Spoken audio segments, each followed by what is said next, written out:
The billionaire sat in his leather armchair pretending to be asleep, while the safe stood wide open with piles of cash stacked inside, representing more than most people could hope to earn in a lifetime. He remained perfectly still, his breathing steady, his eyes half open, as he silently observed what was about to unfold. Little Jasmine, only 6 years old, walked into the office, clutching the hand of her mother Diana, who worked as a night shift. Cleaner they had been coming faithfully to Thomas, Mitchell's company, for the past 2 years, and tonight was no different, except that Thomas had chosen to test the innocence of a child and the honesty of her mother by placing temptation in plain sight. The little girl wore her miniature pink gloves, a gift her mother Diana had bought to make her daughter feel useful during the school holidays as she accompanied her to work. Thomas had planned this moment with painstaking detail for after discovering that his trusted partner had embezzled $3 million. His belief in human honesty had been shattered at 45. He had built a vast empire. Yet now he questioned whether there was even a single person left who was truly honest. His test was simple: leave the safe wide open with a fortune in plain sight, and watch who could resist the temptation.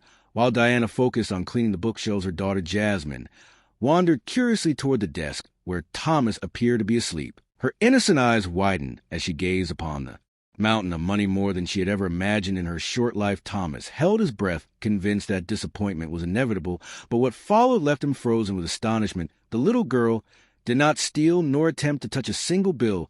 Instead, she noticed that the stacks were disorganized and carefully began arranging them by denomination, stacking them neatly with the precision of a tiny accountant. Her delicate movements made it seem as though she were handling something sacred. "Mommy," she whispered softly, "Mr. Thomas's money was messy. I fixed it just like you taught me to do with our coins at home." Diana spun around, startled. "Jasmine, you cannot touch the boss's things." "But Mom, it was messy. He will be happy when he wakes up and sees everything tidy." Thomas's chest tightened with emotion. He had not felt in years. This child, who had likely never held more than $20 in her hands, had arranged a fortune without keeping even a penny for herself, and with complete innocence confessed her actions to her mother with nothing to hide. What Thomas could not yet realize was that this simple display of honesty from a 6-year-old would set into motion events that would transform his life and reveal truths about kindness, prejudice, and the true value of people in ways he never could have imagined. In the weeks that followed, Thomas continued to discreetly observe Diana and Jasmine, discovering that Diana worked double shifts, cleaning at his company by night and at a doctor's office by morning, while Jasmine faithfully accompanied her doing homework in waiting rooms or entertaining herself quietly. What impressed him most was not Diana's sacrifice alone, but the value she instilled in her daughter. He overheard her teaching Jasmine that they must always return what was not theirs, even if no one was watching, for their honesty was worth more than any money in the world Diana herself had grown up in. Foster care. After losing her parents at the age of 9, she struggled to finish high school while working various jobs, but never had the chance to attend college. At 22, she became pregnant, and the child's father abandoned her, leaving her to raise Jasmine alone. Yet she refused any assistance. She considered charity and worked tirelessly to provide for her daughter. Moved by what he witnessed, Thomas secretly increased Diana's salary, ordering the personnel department to disguise it as a category adjustment. But such generosity did not go unnoticed. Richard Blackwood, the vice president of operations, a man in his 50s who lived his life on inherited privilege, spotted the salary increase during a meeting. "Thomas, why are we wasting extra funds on cleaning staff, especially that particular employee? Diana is an excellent professional." Thomas replied firmly. "Excellent." Richard let out a dismissive laugh. "Thomas, you need to understand people like her. Give them a little extra, and soon they will be demanding the whole vault. It is in their nature." Thomas felt a storm of anger rising inside him, but forced himself to remain composed, knowing that Richard was the son of one of the company's founders and carried influence that made confrontation dangerous. Yet at that moment, he realized that a battle for something far greater than money was about to begin. Richard's shares and influence had long shielded his behavior, and the board tolerated his prejudiced remarks because of his financial weight. That same arrogance grew when he sneered at Diana, brought her child to work claiming it was inappropriate, and proof she lacked a proper family structure. That evening, Thomas's fury reached a breaking point when he witnessed Richard confront Diana in the hallway. After hours, "Listen carefully," Richard threatened. "I know you are getting more money than you deserve. I do not know what kind of favors you are doing, but it is going to stop." Diana turned pale and tried to defend herself, saying she did not understand what he meant, but Richard pressed on.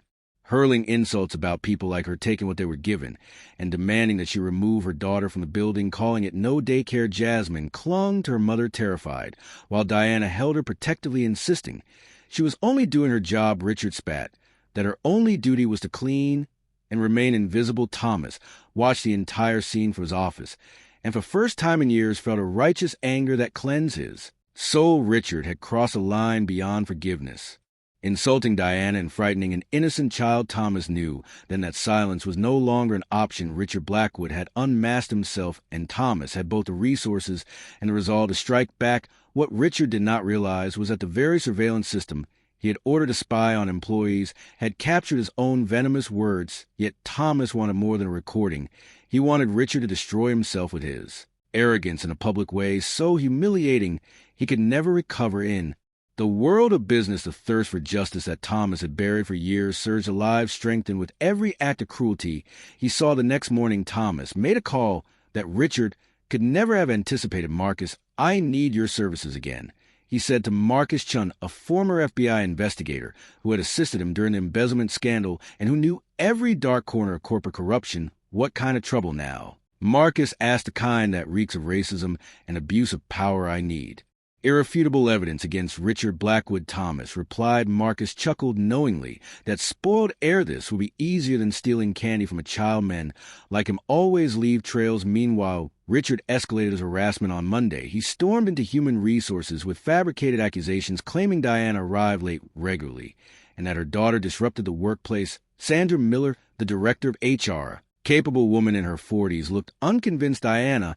had never been late in 2 years of service. When she asked to see the records, Richard cut her off, declaring that records could be altered and that his word should suffice since he was vice president. Thomas again watched silently through security feeds, recording every falsehood. On Wednesday, Richard descended to even darker depths, intercepting Diana in the parking lot as she arrived with Jasmine for her shift.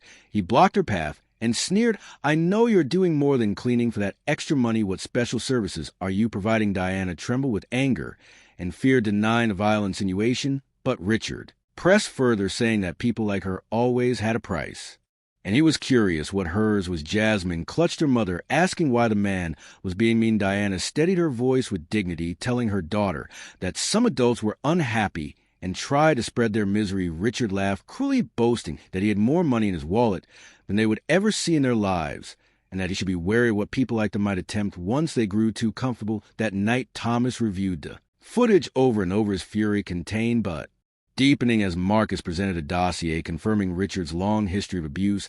He had bullied Black and Latino employees at prior companies, driving them to quit under systematic humiliation, and his family had silenced lawsuits with payouts and transfers. Marcus called him a professional parasite, and Thomas saw the truth. Richard was not merely prejudiced. He was a predator sustained by wealth and entitlement. Marcus, I want everything on him: phone calls, emails, accounts, habits, everything. Thomas declared. Marcus asked if he was planning something big. Thomas's eyes burned with resolve. "I am planning justice. Do you want to continue this in the same dramatic paragraph style and show how Thomas executes his plan to destroy Richard publicly?" Sandra Miller approached Thomas discreetly and explained that Richard Blackwood was pressuring her to fire Diana, but she had no legal grounds and suspected something personal was behind his actions. Thomas pretended to be surprised and asked what kind of pressure Richard was applying. Sandra told him that Richard claimed Diana was violating regulations, yet she could find no evidence, and that it even suggested people like her should not have access to administrative areas after business hours. When Sandra hesitated to repeat his words, Thomas pressed her until she admitted that she believed there were discriminatory implications in his conduct. That was the opening Thomas had been waiting for, and he instructed her firmly to document everything and open an internal investigation regardless of Richard's title. Later that night, Thomas quietly moved to phase 2 of his plan by ordering the IT department to install additional microphones in places Richard often used to intimidate staff. It was justified as an upgrade to the security system, but in truth, it was a digital trap. On Friday evening, Richard thought himself alone and called his father. Thomas listened as Richard complained that the Black cleaning lady was becoming a problem and asked his father to use his influence to create legal troubles for her, suggesting fabricated suspicions of theft or documentation issues. His father questioned whether he was overreacting, but Richard insisted it was a matter of principle, claiming that if such people were allowed to feel comfortable soon, they would be demanding rights they did not deserve. Thomas recorded every word, feeling a cold satisfaction, as Richard confessed to conspiracy and explicit racial discrimination. By Monday, Marcus arrived with a briefcase full of fresh evidence showing that Richard maintained private social media accounts filled with supremacist rhetoric and conversations mocking black employees.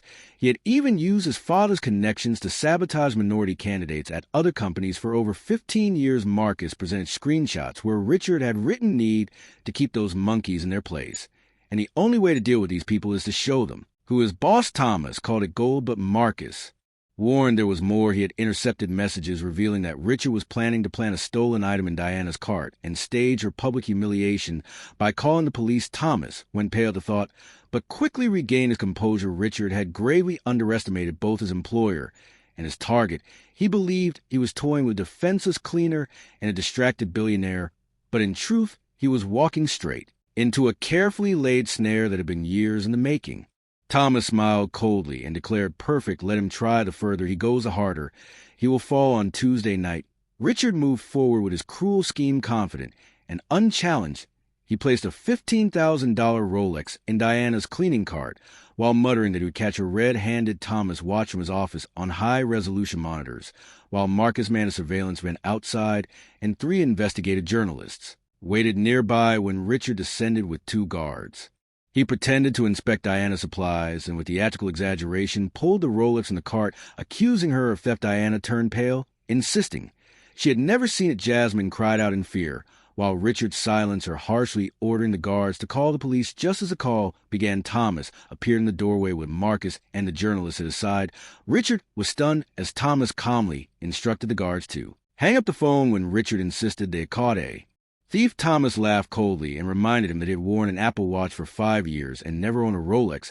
He then revealed the footage of Richard planting the watch from 3 different angles captured by hidden cameras. Marcus displayed the videos on a tablet, and Richard's arrogance began to collapse. Thomas signaled Marcus, who projected a digital file onto a screen, exposing Richard's racist posts and conspiratorial messages. With his father and his explicit plan to frame Diana, the journalists stepped forward, introducing themselves, and began asking Richard for comment on the overwhelming evidence. Richard stammered in panic, insisting it could not be used against him, but Thomas calmly reminded him that he did indeed have rights, including the right to remain silent, since everything he had done would be used against him by the police to press the board.